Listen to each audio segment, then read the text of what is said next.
बिस्मिल्लाहिर्रहमानिर्रहीम। अस्सलाम वालेकुम। यूट्यूब चैनल पर तारिक मतीन आपको खुश आमदीद कहता है। सबसे पहले आपसे वही दरख्वास्त कि अगर आप चाहें तो चैनल को सब्सक्राइब करें ताकि वो चीज़ें जो मैं चाहता हूँ आप तक पहुँचें वो आप तक पहुँच सकें। बुरी खबर है मरीम नवाज़ के लिए, शहबाज शरीफ के लिए, आसिफ अली जरदारी के लिए, ऐसे लोगों के लिए जिन पर इल्ज़ाम है कि उन्होंने कौम का पैसा लूटा है, ठीक ठाक लूटा है।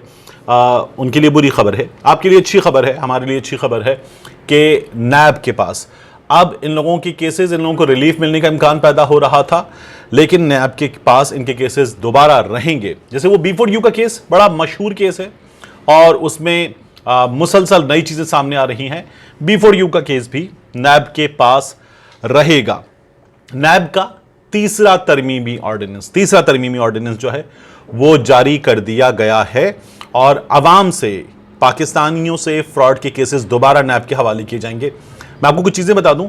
तरमीम शुदा नैब ऑर्डिनेंस के मुताबिक जो जाली अकाउंट्स केसेस हैं ये भी पुराने ऑर्डिनेंस के तहत जारी रहेंगे। इन केसेस में ये जो पूरा ग्रुप है, निम्र मजीद, अनवर मजीद, अब्दुल गनी मजीद, ये इनके साथ आसिफ अली जरदारी और दीगर लोग, जिसमें बहुत सारे लोग जो हैं वो पैसे जमा करा चुके हैं, प्ली बार्गेन कर चुके हैं, तो ये केसेस जारी रहेंगे।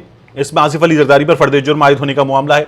तो बहुत सारी चीज़ें हैं जो अभी हमारे सामने मजीद आएंगी और ये केसेस जो हैं जारी रहेंगे। मुदारबा का B4U स्कैंडल, जो B4U कैब्स वाला मामला है, इस पर भी नैब का दायरा इख्तियार एक बार फिर बहाल कर दिया गया है। इस पर बड़ी तनकीद हो रही थी, ये एक अच्छी चीज़ है। आसिफ अली जरदारी की बात करें, उनके खिलाफ नैब के 5 रेफरेंसेस हैं, इनमें नैब का दायरा इख्तियार होगा। साबिक सदर पाकिस्तान पीपल्स पार्टी के शरीक चेयरमैन आसिफ अली जरदारी के खिलाफ 5 नैब रेफरेंसेस में नैब का दायरा इख्तियार होगा। मनी लॉन्ड्रिंग के केसेस भी नैब के इख्तियार में होंगे। ये एक अच्छी चीज़ है क्योंकि नैब ने गुज़श्ता कुछ अरसे में हमने देखा है बड़ी रिकवरीज की हैं, ठीक ठाक रिकवरीज की हैं। नैब की पूरी हिस्ट्री की रिकवरीज और नैब की इन 3 सालों की रिकवरीज, 4 सालों की रिकवरीज जो हैं वो ज़्यादा हैं। अवाम से फ्रॉड और धोखाधड़ी के प्राइवेट अफराद भी, पहले तो ये जो अवामी नुमाइंदों की बात हो रही थी, प्राइवेट अफराद भी नैब के हवाले इनके मामलात किए जाएंगे। नैब का तरमीम शुदा ऑर्डिनेंस जो है इसका इतलाक 6 अक्टूबर से होगा और जमानत से मुताल्लिक तरमीम में ज़र जमानत की तरमीम का इख्तियार जो है ये अदालत को दे दिया गया है। पहले क्या थी शर्त? पहले ये शर्त थी कि नैब की जानिब से जुर्म की मालियत के मुताबिक मुचलके जमा करवाए जा सकते थे। अब तरमीमी ऑर्डिनेंस के मुताबिक इलेक्ट्रॉनिक डिवाइसेस की तनसीब तक पुराने तरीके से शहादतों को कलमबंद किया जाएगा, उनकी रिकॉर्डिंग वैसी होगी। अच्छा, इस तरमीम शुदा ऑर्डिनेंस में यह भी कहा गया कि चेयरमैन नैब को सुप्रीम कोर्ट के जज की तर्ज पर ही हटाया जा सकेगा और उनको हटाने, यानी वो चीजें जो बुनियाद बनती हैं एक सुप्रीम कोर्ट ऑफ पाकिस्तान के जज को हटाने की, उसी तरह से चेयरमैन नैब को हटाया जा सकेगा और उनको हटाने का इख्तियार जो है वो सदर मुमलिकत को दे दिया गया है। मुद्दत पहले भी 4 साल थी सौदे पर, अब भी 4 साल इसकी मुद्दत होगी और जो सुप्रीम कोर्ट के जज को मैंने आपसे अर्ज कर दिया वही बुनियाद होगी, बिल्कुल उसी तरह से चीज होगी। सुप्रीम जुडिशियल काउंसिल का किरदार इसमें पहले था, अब वो किरदार खत्म कर दिया गया है। 6 अक्टूबर को जो नैब ऑर्डिनेंस जारी होने से नैब के लॉज में कुछ चीजें डाउटफुल सी हो गई थी, अनक्लियर हो गई थी, तो वजारत कानून ने नैब ऑर्डिनेंस की वजाहत के लिए तश्कील दी थी एक कमेटी और फरूक नसीम साहब ने इस्लामाबाद में एक प्रेस कॉन्फ्रेंस की थी और उसमें उन्होंने बताया था कि नैब तरमीमी ऑर्डिनेंस के मुताबिक चेयरमैन नैब की जो तकर्री है वो सदर पाकिस्तान करेंगे, लेकिन उसके लिए अपोजिशन लीडर, यानी कि इस केस में मियां शहबाज शरीफ है और वजीर आजम इमरान खान साहब, इनकी मुशावरत से की जाएगी ये तकर्री। अब इन दोनों के दरमियान मुशावरत होगी और अगर ये मुशावरत अपने अंजाम को नहीं पहुंचेगी, इत्तेफाक नहीं होगा इस मुशावरत के नतीजे में, तो फिर पार्लिमानी कमेटी में जो है वो ये नाम चला जाएगा। ये पार्लिमानी कमेटी स्पीकर कौमी असम्बली जो है वो बनाएंगे और इसमें हुकूमत के भी और अपोजिशन की भी 6 अरकान होंगे, 12 अरकान होंगे।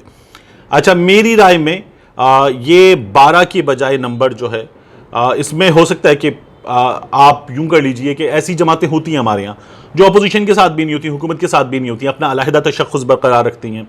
इस केस में जमात इस्लामी है जिसके किरदार में बड़ी बात होती है, लेकिन मेरी राय में ये नंबर जो है वो इवन की बजाय ऑड होना चाहिए, यानी 6 इधर 6 उधर, तो 6 अपनी जगह अड़े रहें, 6 अपनी जगह अड़े रहें तो मामला हल नहीं होगा। اس میں ایک اور ممبر ہونا چاہیے اور اس ممبر کے ساتھ یہ نمبر جو ہے وہ آڈ ہو جائے گا. آڈ ہونے پر فائدہ یہ ہوگا کہ پھر اتفاق کے لیے آگے بڑھنا جو ہے وہ ممکن ہوگا اور معاملہ حل ہو سکے گا. وگرنہ دونوں جانب اگر برابر نمبر ہے اور دونوں جانب کے لوگ اپنی اپنی طرف اڑ کے بیٹھ گئے تو معاملہ حل نہیں ہو سکے گا. اب فاروق نسیم صاحب ایک اور بات بتا رہے ہیں کہ چیف جسٹس جو ہیں ان کی تجویز کے مطابق نیب عدالتوں میں اضافہ کیا جا رہا ہے تاکہ یہ معاملات جو لٹکے رہتے ہیں ان کو تیزی سے حل کیا جا سکے. 30 نیب عدالتیں جو ہیں ان کا قیام عمل میں پہلے لایا جا چکا ہے اور ججز کی تقرری کا جو طریقہ کار ہے وہ بھی واضح کر دیا گیا ہے. موجودہ ضلع عدالتوں کے جج، ریٹائرڈ ڈسٹرکٹ اور ہائی کورٹس کے جج بھی چیف جسٹس آف پاکستان کی مشاورت سے نیب عدالتوں میں مقرر کیے جا سکیں گے. تو جو ریلیف کا معاملہ نظر آ رہا تھا ہمیں بڑے بڑے سیاسی ناموں کے لیے وہ ختم ہو گیا، which is a good thing. دوسری چیز جو مجھے اس ویڈیو میں آپ سے بات کرنی ہے، مفتی منیب الرحمان صاحب وہ یہ بتا رہے تھے کہ میں مصالحت کار ہوں ٹی ایل پی کی جانب سے، اور ہمیں جو نظر آیا تھا ان کے بیانات سے، میں نے آپ سے پہلے بھی عرض کیا تھا کہ وہ یہ نظر آیا تھا کہ وہ پارٹی بن کر ٹی ایل پی کے رکن کی طرح بات کر رہے تھے.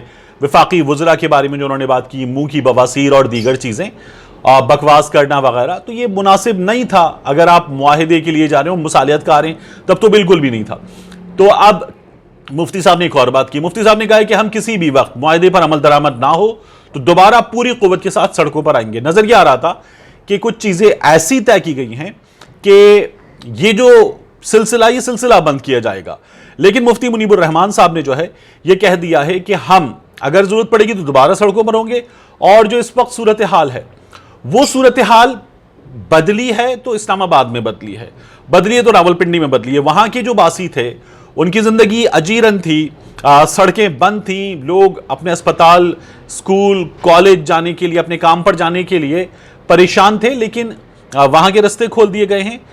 جو صورتحال ہے پنجاب کے دیگر شہروں کی، یہ صورتحال بہتر نہیں ہوئی ہے. یہ جو ہے اکثر شہر جی ٹی روڈ پر اس لنک پر کٹے ہوئے ہیں، یہ اب تک کٹے ہوئے ہیں. جو خندقیں ہیں وہ کھدی ہوئی ہیں، ان کی بھرائی کا عمل ابھی شروع نہیں ہوا ہے کیونکہ جو لبیک کے کارکن ہیں وہ وزیر آباد الاؤ چوک پر وہاں پر وہ بیٹھے ہوئے ہیں اور اسی طرح سے بیٹھے ہوئے ہیں. گجرانوالہ میں، وزیر آباد میں یہ لوگ موجود ہیں، اپنی اسٹرینتھ کے ساتھ موجود ہیں. ان کو بھی بتا دیا گیا تھا کہ نہیں، جب آپ کو اشارہ دیا جائے گا، حکم دیا جائے گا مرکزی قیادت کی جانب سے، تب اٹھیے گا. انتظار کس بات کا کر رہے ہیں یہ لوگ انتظار کر رہے ہیں کہ انہیں معاہدے پر عمل درآمد جو ہے وہ ہوتا نظر آئے، کچھ چیزوں پر عمل درآمد ہوتا نظر آئے، اس کے بعد آگے بڑھیں گے. مفتی منیب الرحمان صاحب نے یہ تو بتا دیا کہ ایک جو کمیٹی بنائی گئی تھی، اسٹیئرنگ کمیٹی علی محمد خان صاحب کی سربراہی میں، اس کمیٹی کا پہلا اجلاس ہو گیا ہے، کام شروع ہو گیا ہے.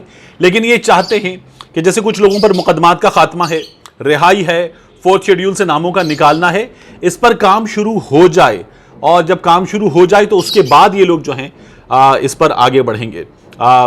میں اس ویلاگ کو یہاں سمیٹوں گا. آپ ان آوازوں میں سن سکتے ہیں جو میرے طوطے ہیں، میری بیگم صاحبہ کے طوطے، وہ بڑی شدت کے ساتھ اس وقت شور کر کر کے مجھے بلا رہے ہیں. میں ان کو دیکھتا ہوں اور ملتے ہیں انشاءاللہ آپ سے اگلی ویلاگ میں.